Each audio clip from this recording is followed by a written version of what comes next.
Shalom, shalom, soyez bénis, soyez bénis.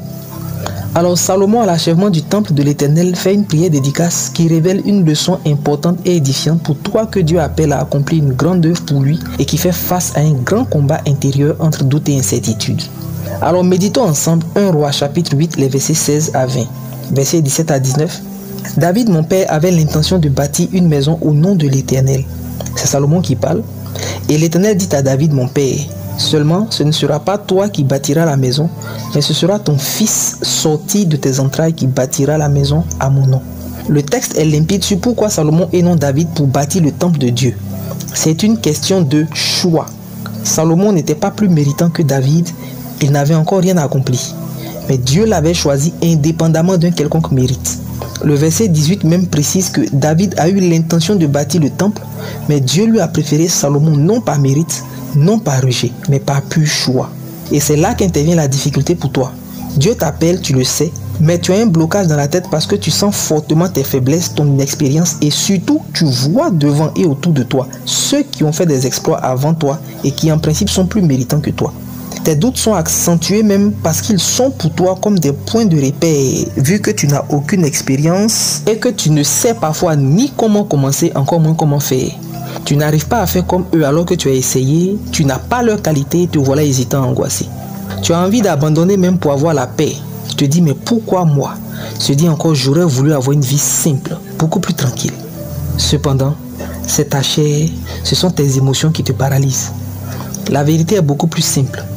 Dieu veut aussi t'associer à son œuvre. Mais il faut reconnaître que ce n'est pas tout de suite évident pour rassurer, c'est vrai. Surtout que comme avec David, ce n'est pas par rejet ou échec que Salomon a été choisi comme ce fut le cas de Saül.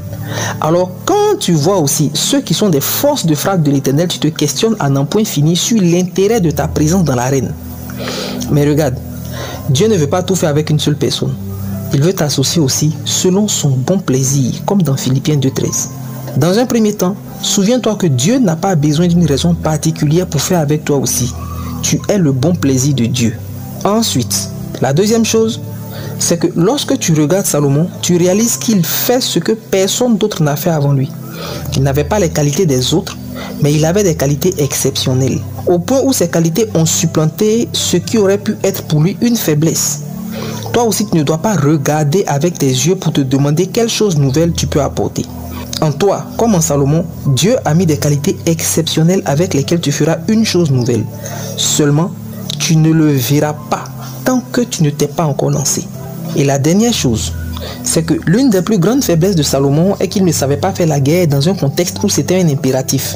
Cependant, David a mené toutes les guerres pour lui. Et même ultérieurement, quand il a fallu, c'est le roi d'Égypte qui est venu guerroyer pour récupérer une ville et l'offrir en dot pour sa fille, l'épouse de Salomon. 1 Roi 9, versets 16 à 17. Alors toi aussi, comme avec Salomon, Dieu comble tes lacunes et tes faiblesses. Alors je prie pour toi. Mais dis avec moi, Saint-Esprit, efface mes peurs, mes doutes, mes craintes. Que ta parole restaure et augmente ma foi. Je reçois l'assurance que tu es avec moi. Ce que tu as fait avec Salomon, fais-le avec moi au nom de Jésus. Marche devant moi. Transforme mes faiblesses en force. Et que mon manque de savoir-faire ouvre la porte sur quelque chose de nouveau, pas encore observé. Au nom de Jésus. Comme tu l'as fait avec Salomon, fais-le avec moi. Amen.